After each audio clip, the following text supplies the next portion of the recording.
If you ever hear your own voice calling you from an empty room, do not answer. I learned that the hard way. Because the night I answered, something answered back. And whatever it was, it never left. My name is Michael Carter, and 3 months ago I moved to a small town in the United States called Blackridge, Pennsylvania. At first glance, Blackridge looks like any other quiet American town. A single main street, a few old diners, a gas station that closes before midnight, and forests stretching endlessly beyond the last row of houses. The kind of place where people know each other's names. The kind of place where nothing ever seems to happen. That is exactly why the job seemed perfect. I work as an electrical technician. My job is simple: repair old electrical systems, restore wiring in abandoned buildings, and maintain outdated infrastructure that most companies no longer want to deal with. The town council in Blackridge hired me for one specific reason. An old building on the edge of town needed to be restored. They called it the St. Augustine Care Center. But the locals had another name for it. The Ashcroft Building. It used to be a psychiatric hospital. Closed in 1978. Officially, the reason for the closure was lack of funding. Unofficially, people in town whispered about something else. Something they refused to explain. When I first saw the building, I understood why it made people uncomfortable. It stood alone at the end of a long gravel road, surrounded by tall dead trees that blocked most of the sunlight even during the day. The structure itself was enormous. 4 floors, hundreds of dark windows, and a massive iron door at the front entrance that looked like it hadn't been opened in decades. My job was simple: restore the electrical system, make the building functional again. The town planned to convert it into a storage facility. At least, that was the official plan. The first day inside the building was quiet. Too quiet. Dust covered everything. Old hospital beds still sat in some of the rooms. Paint peeled from the walls in long gray strips. And the air carried that unmistakable smell of something that had been closed off from the world for far too long. But what bothered me the most wasn't the building itself. It was the silence. Old buildings usually make noise. Wood creaks. Pipes shift. Metal expands and contracts. But this place was completely still. Like the entire structure was holding its breath. I spent most of the day in the basement checking the electrical panels. The wiring was ancient but still intact. Surprisingly, it only took a few hours before I managed to restore power to part of the building. One by one, the lights in the basement flickered back to life. And for the first time in almost 50 years, electricity flowed through the walls again. That's when I heard it. A voice. At first, I thought it was someone upstairs. Maybe a construction worker had arrived early. But the building was supposed to be empty. The voice was faint. Barely more than a whisper. I couldn't understand the words. So I ignored it. I kept working. 10 minutes passed. Then I heard it again. This time it was closer. Slow. Weak. Almost like someone who hadn't spoken in a very long time. And then I realized something that made my stomach drop. The voice wasn't coming from upstairs. It was coming from behind me. From the dark hallway leading deeper into the basement. I turned around immediately. The hallway was empty. Just a narrow corridor disappearing into darkness. I stood there for a few seconds listening. Nothing. No footsteps. No movement. Just silence again. I told myself it was probably the wind moving through the ventilation system. Old buildings do strange things. But just as I turned back to the electrical panel, the lights flickered. Once. Twice. And then every light in the basement shut off at the same time. The entire floor was swallowed by darkness. And in that darkness, something whispered my name. Michael. The voice didn't sound distant anymore. It sounded like it was standing right beside me. And that was the exact moment I realized something was terribly wrong. Because I had never told anyone in this town my name. Yet whatever was in that building already knew it. And before I could move, before I could even reach for the flashlight in my pocket, the voice spoke again.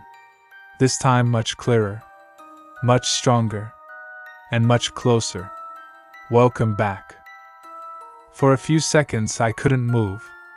The darkness in the basement felt heavier than it should have been, like the air itself had suddenly become thick and difficult to breathe. My hand slowly reached into my pocket until my fingers wrapped around the flashlight. When I turned it on, the narrow beam cut through the darkness of the corridor. Empty.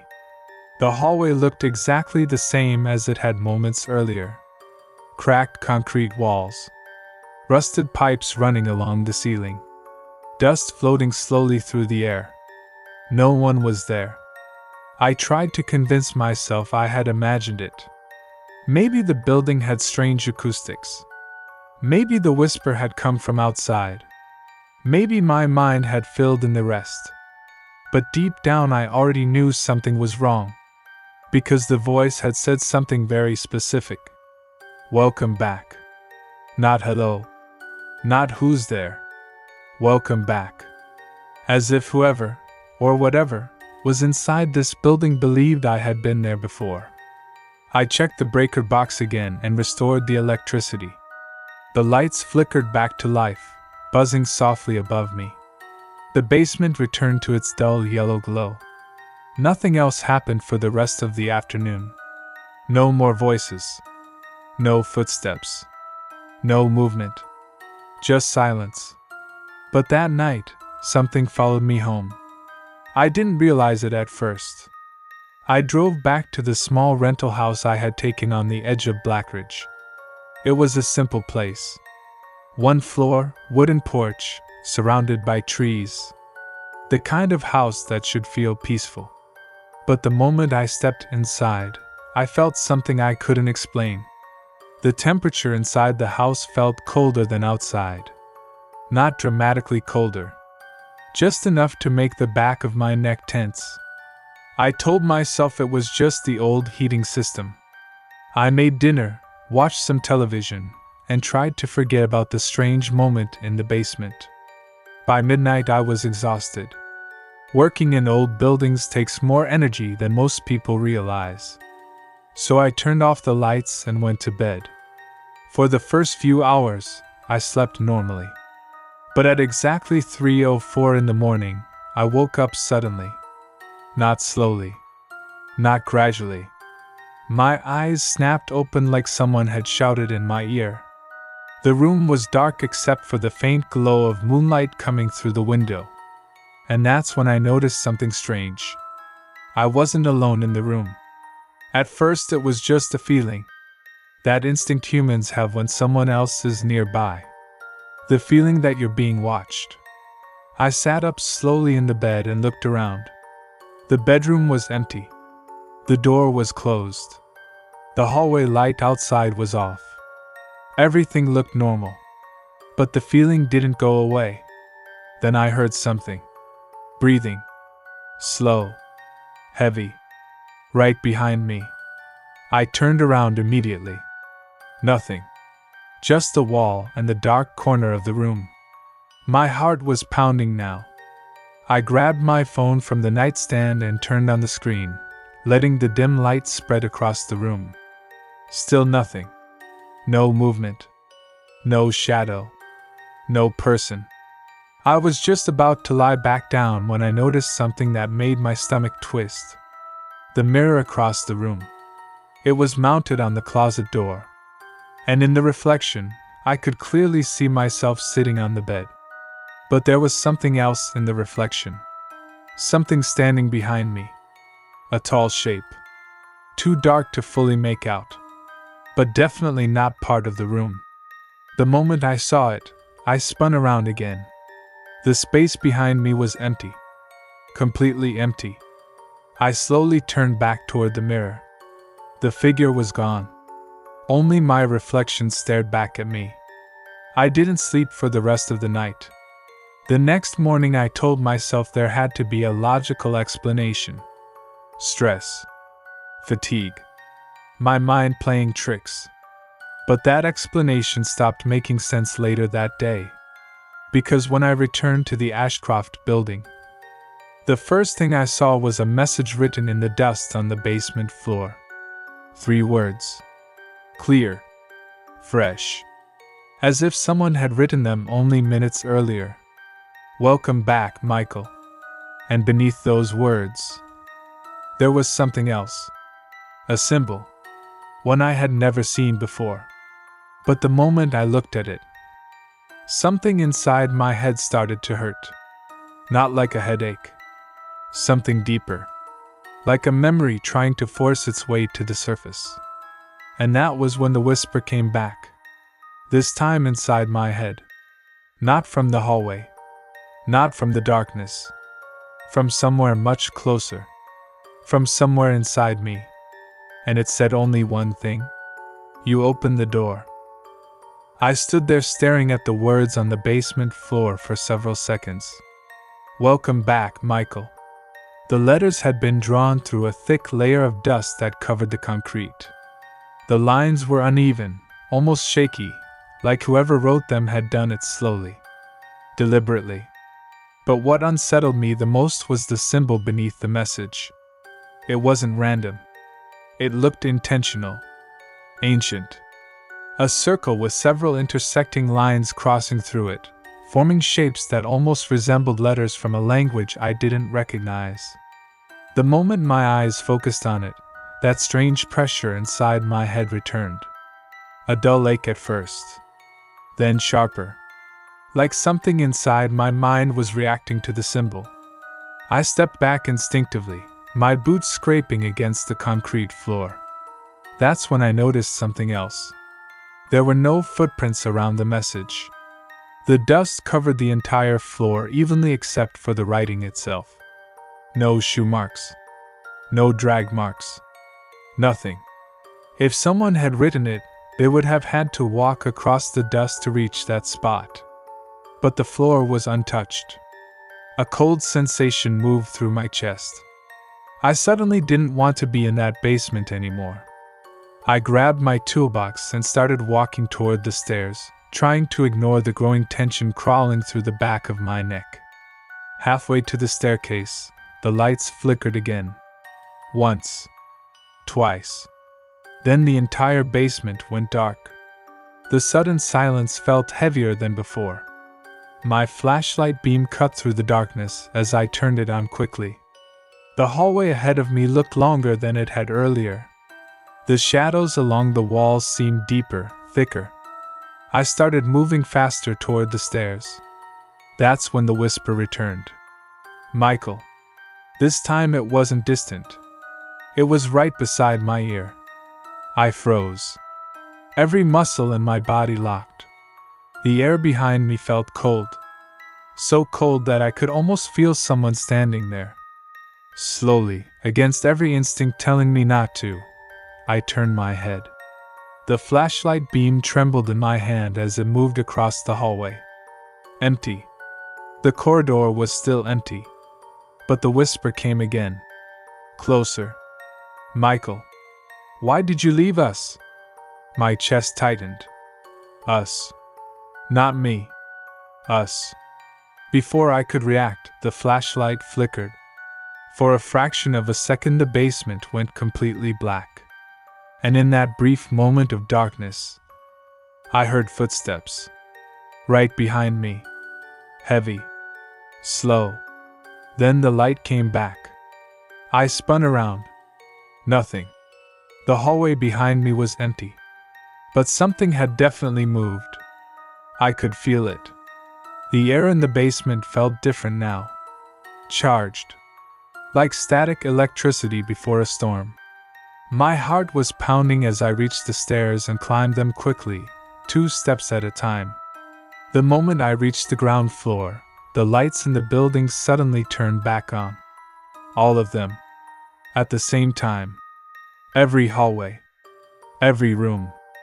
Dozens of fluorescent lights buzzing alive throughout the building. It looked like the entire hospital had just woken up. I stood there breathing heavily, trying to make sense of what had just happened. Then I heard something from the second floor. A loud metallic sound, like a hospital bed being dragged across the floor. Slowly, deliberately. I looked up toward the staircase that led to the upper levels. The sound came again. Scrape. Metal sliding across tile. There was no reason for anyone to be upstairs. The building was supposed to be completely empty. And yet something was clearly moving up there. My instincts told me to leave. To get in my truck and never come back to this place. But curiosity is a powerful thing. And I made the mistake that would change everything. I decided to go upstairs. Each step of the staircase echoed loudly as I climbed. The second floor was darker than the first. Most of the lights there were still broken. The hallway stretched out ahead of me, lined with old patient rooms. Doors slightly open. Beds still inside. Curtains hanging in faded strips. The scraping sound had stopped. Now the entire floor was silent again. I walked slowly down the hallway, shining the flashlight into each room. Empty. Empty. Empty. Then I reached the last room at the end of the corridor. Room 214. The door was open. And inside the room, someone was sitting on the bed.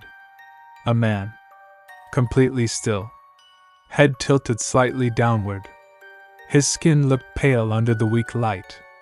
His hospital gown hung loosely from his thin frame. At first I thought it might be a homeless person who had somehow gotten inside the building. But something about him felt wrong. He wasn't breathing. He wasn't moving. He was just sitting there.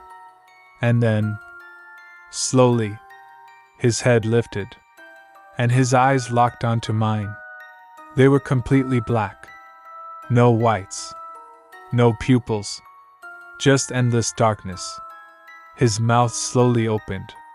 And when he spoke, the voice that came out was the same whisper I had heard in the basement. Michael, you finally came back. For a moment I couldn't move. The man sitting on the bed in room 214 continued staring directly at me. Those black eyes didn't blink. They didn't shift. They stayed locked on me as if he had been waiting for this exact moment. Waiting for me.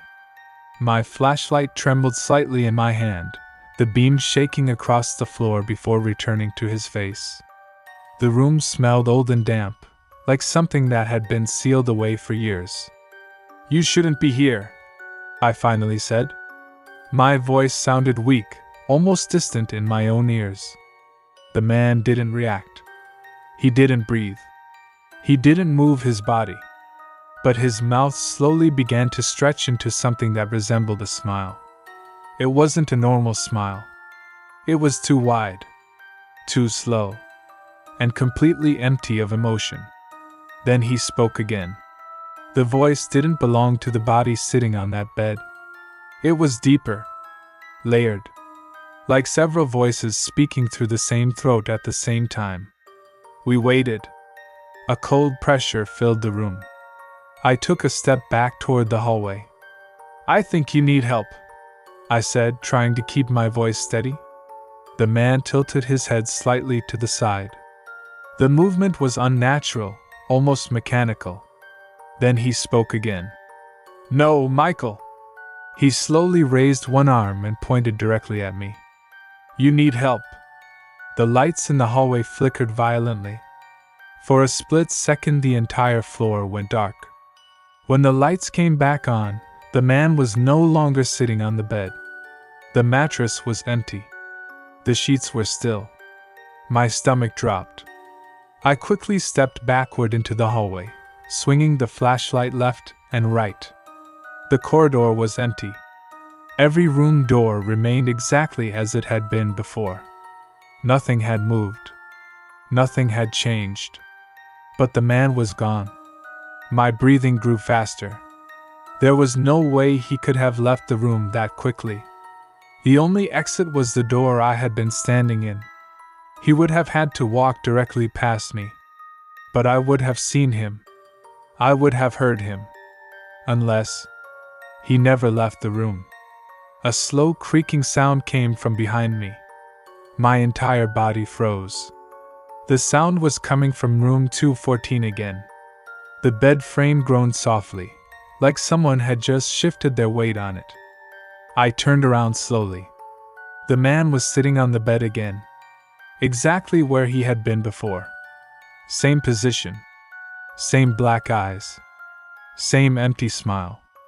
Except now his head was tilted much farther to the side. Farther than a human neck should be able to bend. And his mouth moved again. "You always come back." My heart started pounding harder. "I've never been here before," I said. The man's smile widened. "Oh yes you have." The lights flickered again. This time the entire hallway began buzzing loudly. The fluorescent bulbs overhead flickered in chaotic bursts. And suddenly the man stood up. But he didn't stand the way people normally do. His body moved slowly, stiffly, like a puppet being pulled upward by invisible strings. When he finally stood upright, he looked taller than before. Too tall. His spine seemed to stretch unnaturally as he straightened. He took one step toward me. The sound of his bare feet against the tile echoed down the hallway. I immediately stepped backward. "Stay where you are," I said. He ignored me. Another step. Then another. And with every step forward, the temperature in the hallway dropped. My breath began to fog in the air. "You open the door," the voice said again. But this time the voice didn't come only from the man. It came from everywhere. From the hallway. From the walls. From the ceiling. "You let us wake up." My mind raced.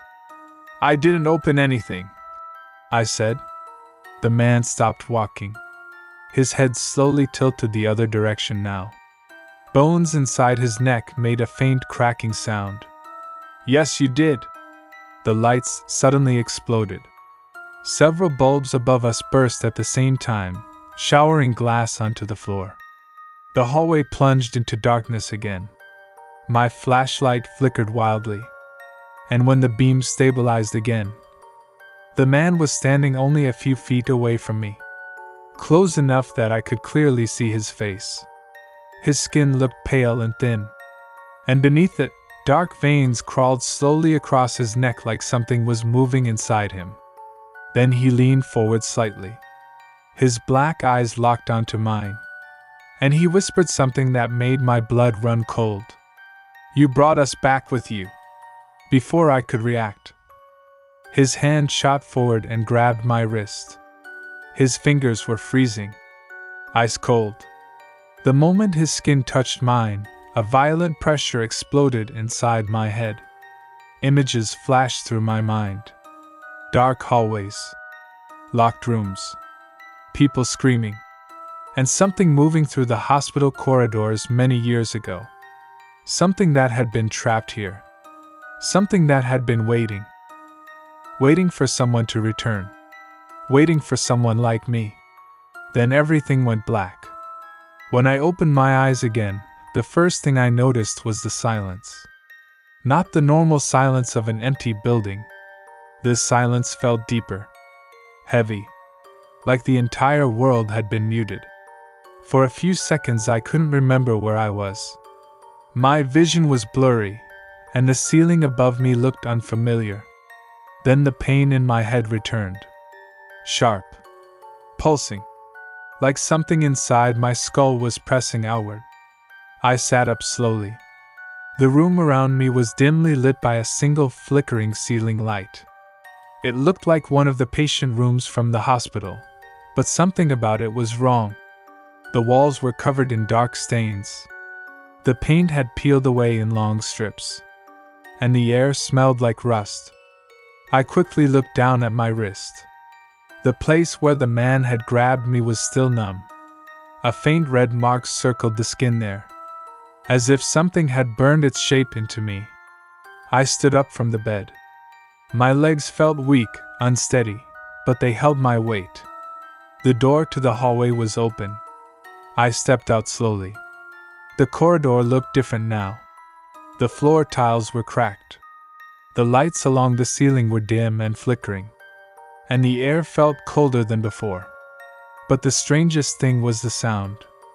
Far away down the hallway, I could hear voices. Dozens of them. Soft. Whispering. Murmuring things I couldn't understand. It sounded like an entire crowd speaking quietly at the same time. I walked a few steps forward. The voices immediately stopped. The silence returned. Then a single whisper rose above the rest. Michael. The voice was inside my head again. Not around me. Inside me. My chest tightened. "Who are you?" I said aloud. For a moment, nothing answered. Then the whisper came again. Slow. Patient. "You know who we are." A sudden flash of pain struck the back of my head. Images flooded my mind again. But these were different from before. They felt older. I saw the hospital corridors as they once were. Clean. Bright. Full of doctors and nurses moving quickly through the halls. I saw patients being wheeled into rooms. Heard doors locking. Heard people screaming from behind those doors. Then the images changed. The hospital looked darker. More chaotic. Doctors arguing in hallways. Security guards dragging patients down corridors. I saw one particular room over and over again. Room 214. The same room where I had seen the man sitting on the bed. But in these visions, the room wasn't empty. There were people inside. 5 of them. Strapped to the beds. Their arms restrained. Their mouths moving as they screamed. And standing in the center of the room was a doctor. Tall. Thin. His face partially hidden in shadow. He was speaking to the patients calmly. Almost gently. But the words he spoke felt wrong. Dangerous. Like something forbidden. The visions suddenly ended. I staggered slightly and grabbed the wall to steady myself. My breathing had become fast and uneven. "What was that?" I whispered.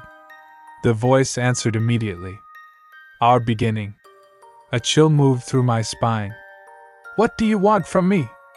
For several seconds the voice said nothing. Then slowly, the whisper returned. "We want to go home."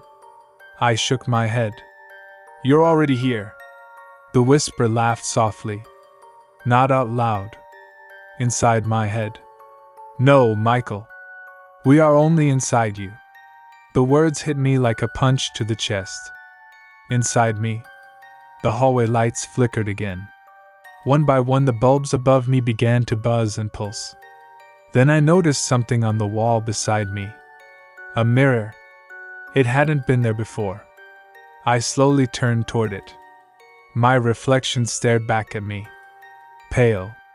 Sweat covering my forehead. My eyes wide with fear. But something else was different. My pupils looked darker than normal. Almost black. For a brief moment, my reflection smiled. But I hadn't moved. My heart skipped. The reflection continued smiling. Slowly. Wider. And then my reflection spoke. But my mouth never opened. "We are getting stronger." I stepped backward in shock. The mirror cracked suddenly down the center with a loud snap. The reflection shattered into pieces. And the whisper inside my mind spoke one final sentence. "Soon we won't need you anymore." The first time I lost time, I didn't realize it immediately. I was still standing in the hallway outside room 214, staring at the cracked mirror on the wall. My heart was pounding and the whisper in my head had gone silent again. For a moment, everything felt normal. Too normal. The hallway lights stopped flickering. The distant whispers disappeared. The building felt quiet again, almost peaceful. I stood there trying to slow my breathing, convincing myself that maybe what I had just experienced was some kind of hallucination. Maybe the stress was finally getting to me. Maybe the long hours in an abandoned hospital had pushed my mind too far. I turned toward the staircase and started walking. Each step echoed through the corridor. The building felt empty again. When I reached the ground floor, sunlight was coming through the dusty front windows. I frowned. That didn't make sense. When I entered the building earlier, it had been late afternoon. Now the sun was already low in the sky. I checked my phone. The screen lit up. 6:48 p.m. My stomach tightened. The last time I had checked the time, it had been shortly after 2 in the afternoon. More than 4 hours had passed, and I had no memory of them. I stood there staring at the phone screen, trying to remember anything that might explain the missing time. But my mind was blank. Completely blank. Like those hours had been erased. A sudden wave of dizziness forced me to lean against the wall. Inside my head, the whisper returned. Soft. Satisfied. You're starting to understand. Understand what? I muttered. The whisper didn't answer. I left the hospital soon after that. I drove back toward my house in complete silence, my mind replaying everything that had happened since I arrived in Blackridge. The voices. The man in room 214. The visions. The mirror. None of it made sense. And yet the red mark around my wrist was still there. Proof that something had touched me. Something real. When I finally reached my house, the sky was already dark. The forest surrounding the property looked almost black under the night sky. I stepped inside and locked the door behind me. For the first time since arriving in town, the house didn't feel peaceful anymore. It felt like somewhere I was being watched. I walked into the kitchen and turned on the lights. That's when I noticed something strange on the table. My toolbox. I stared at it for several seconds. I was certain I had left it in the basement of the hospital. But now it was sitting on my kitchen table. Closed. Exactly the way I always kept it. My chest tightened. Slowly, I walked toward it. My hand hesitated before opening the metal latches. When the lid lifted, I saw something inside that I had never placed there. A folded piece of paper. Old. Yellowed with age. I carefully unfolded it. It was a photograph. Black and white. Taken many years ago inside the hospital. The image showed a group of doctors standing in front of a patient bed. 5 doctors. And 1 patient sitting on the bed in restraints. My stomach twisted as I studied the photo. Because the patient in the photograph looked exactly like the man I had seen in room 214. Same thin face. Same hollow eyes. But there was something even more disturbing. One of the doctors standing beside the bed was staring directly into the camera. And even though the photo had clearly been taken decades ago, I recognized the face immediately. It was my face. Not someone who looked similar. Not a distant resemblance. It was me. Same eyes. Same jawline. Same expression. The photograph slipped from my hands and fell onto the kitchen floor. My heart was racing now. That's not possible, I whispered.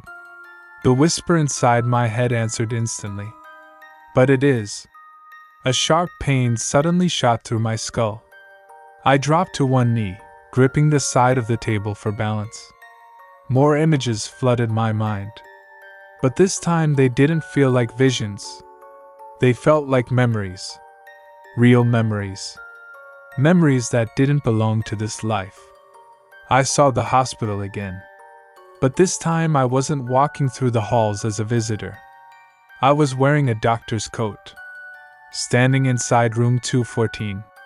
looking down at the restrained patient, the man on the bed, his black eyes staring up at me. And I heard my own voice speaking words I had never said before. "We are close." The memory ended abruptly. I gasped for air as the pain faded. And in the silence that followed, the whisper spoke again. "You finally came back." For a long time I stayed on the kitchen floor, staring at the photograph. My mind kept rejecting what my eyes were seeing. It couldn't be real. The hospital had closed in 1978. That photo had clearly been taken decades ago. The paper was aged, yellowed, the edges worn as if it had passed through many hands over many years. And yet the man standing in that photograph was me. Not someone who looked similar. Not a coincidence. It was exactly my face. Same scar above my eyebrow. Same shape of my nose. Even the way my shoulders leaned slightly forward. It felt impossible. My hands were shaking when I picked up the photograph again. The whisper inside my head remained silent now, as if it was waiting for me to understand something on my own. I turned the photo over. There was writing on the back. Old ink. Barely legible. I moved closer to the kitchen light to read it. Ashcroft Psychiatric Facility. October 17, 1978. Final evaluation. Subject 214. My stomach tightened again. Subject 214. Room 214. The man I had seen upstairs. The man with the black eyes. I continued reading. Lead physician, Dr. Michael Carter. My breath stopped. That was my name. Not similar. Not close. Exactly the same. My heart was racing now, pounding so hard that I could hear it in my ears. "This isn't possible," I whispered again. The whisper finally answered. But this time it sounded amused. "You always say that." I clenched my teeth. "What are you?" I demanded. Silence filled the house for a few seconds. Then the whisper spoke again. "We are what you tried to control." A sudden wave of memories slammed into my mind again.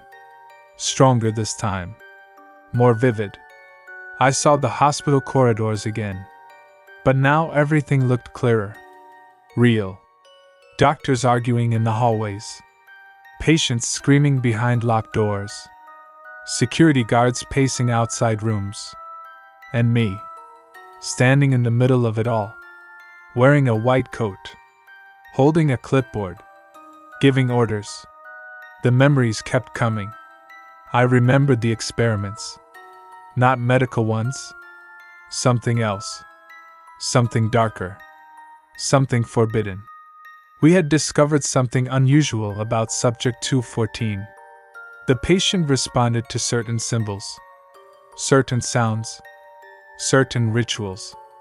Things that no modern medical textbook could explain. At first we believed it was a rare psychological disorder. But the deeper we studied him, the more we realized something was inside him. Something ancient. Something that spoke through him. And I had become obsessed with it. I wanted to understand it. Control it. Use it. The whisper inside my head grew stronger. "You opened the door for us." Another memory flashed. Room 214. 5 doctors standing around the restrained patient. The same 5 doctors from the photograph. We had drawn symbols on the floor. The same symbol I had seen written in the dust in the basement. We believed we could trap the entity. Force it to reveal itself. But something had gone wrong. Very wrong. The patient began laughing. Not like a human laugh. Something deeper. Something that seemed to echo from inside the walls themselves. The lights in the room had burst. The doors had locked. And the voice that came out of the patient's mouth spoke words none of us understood. Then the memory stopped again. I found myself back in my kitchen, breathing heavily. sweat running down my face. "What happened?" I asked. The whisper answered quietly. "You died." The words froze the air in my lungs. "What?" "Your body failed. But we survived." I shook my head violently. "No, that's impossible." The whisper continued calmly. "Years passed. The building slept. But we waited. And eventually, you came back." A cold realization began to spread slowly through my mind. "What are you saying?" I asked. The whisper sounded almost pleased now. "You were born again. Different life. Different body. But the same soul. And when you returned to Blackridge, when you turned the power back on in that building, you opened the door again. The lights in the kitchen flickered suddenly. The whisper lowered to a slow, satisfied murmur. Now we can finally finish what you started." The kitchen lights stopped flickering. For a few seconds the house was completely silent again. I stood there staring at the photograph on the floor, trying to force my mind to accept what the voice had just told me. Reborn. Same soul. Same mistake. Every part of me wanted to reject the idea. It sounded insane. Impossible. But the memories flooding into my head felt too real to ignore. I remembered the hospital. I remembered the experiments.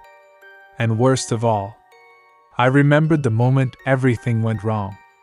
The whisper inside my mind returned, softer now. "You remember, don't you?" I pressed my hands against the side of my head. Fragments of memory pushed forward again. Room 214. The ritual. The symbols drawn on the floor. We had believed we were containing the entity. But instead, we had given it a way to grow stronger. The patient's body began to convulse violently. The restraint snapped. The air inside the room became freezing cold. One of the doctors ran for the door. But it wouldn't open. The lights burst. The room filled with darkness. And then the patient stood up. His eyes completely black. The same eyes I had seen upstairs earlier that day. But what came next was worse. Much worse.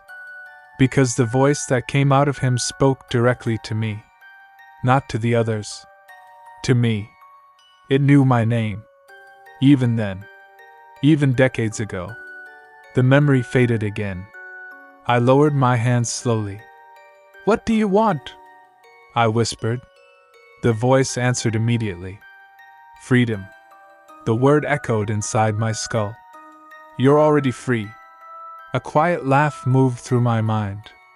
"No, Michael. We are still trapped." I frowned. "Trapped where?" The whisper grew stronger.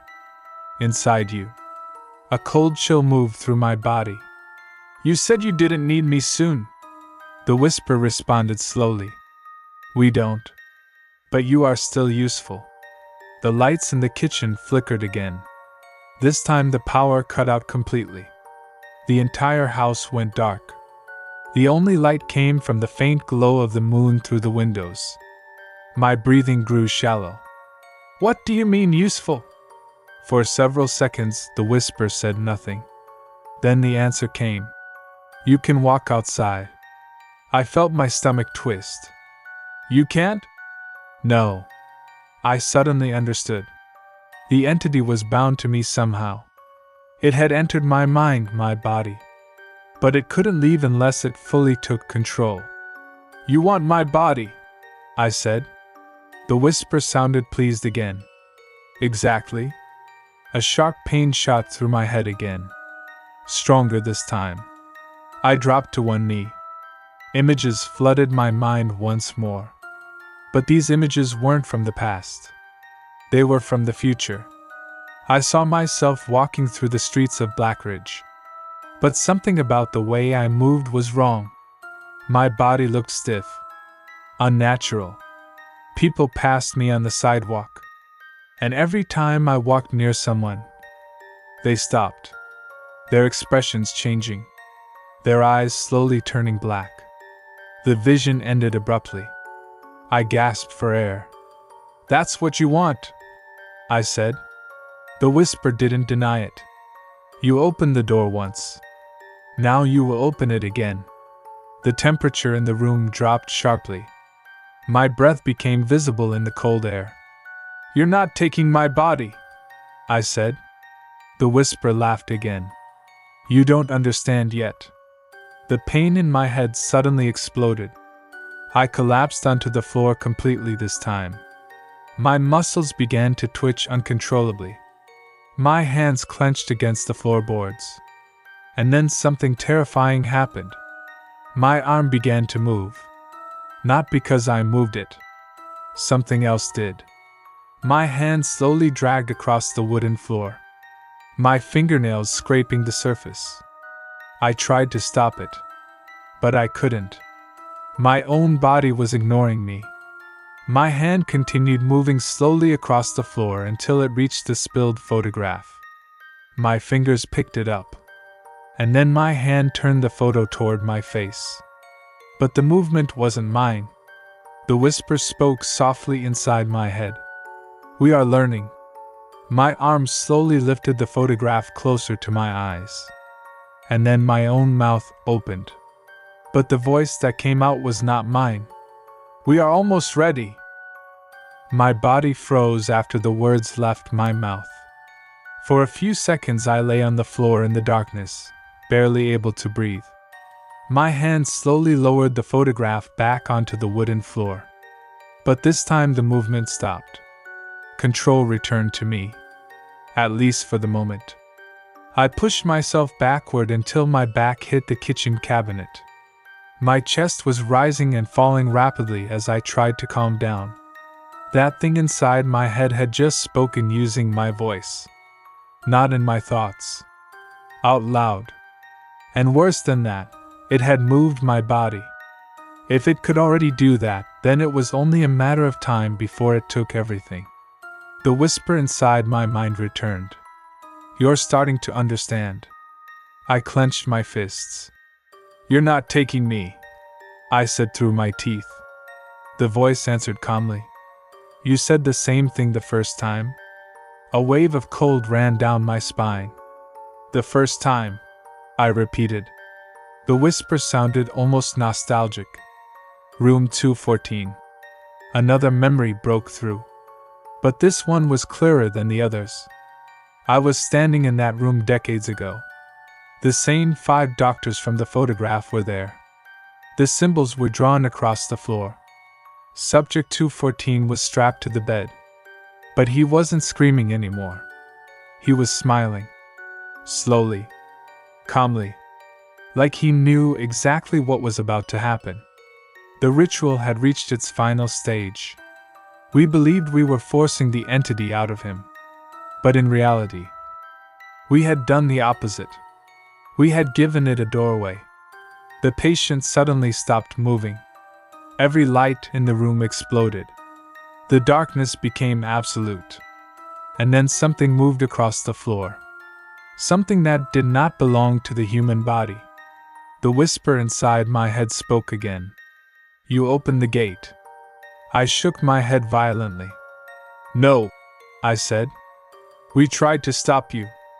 The whisper corrected me. "You tried to control us." The memory continued. In the darkness of that room, the patient stood up. But his body didn't move like a human body anymore. His limbs bent in unnatural ways. His voice came from somewhere deeper than his throat. The other doctors panicked.